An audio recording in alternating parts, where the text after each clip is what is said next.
Magic box here. Okay, just inspect my magic box to the hidden pocket, trap doors, secret doors, extra doors. It's not, this is just a simple trick. Okay, I will box inside this magic box. And then I will let vanish this little thing. Ready? Watch. 1, 2, 3.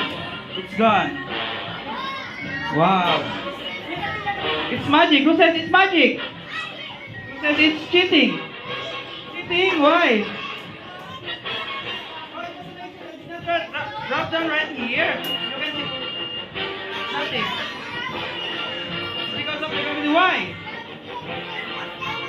Okay, I will open both doors. Ready? 1 and then 2. Nothing.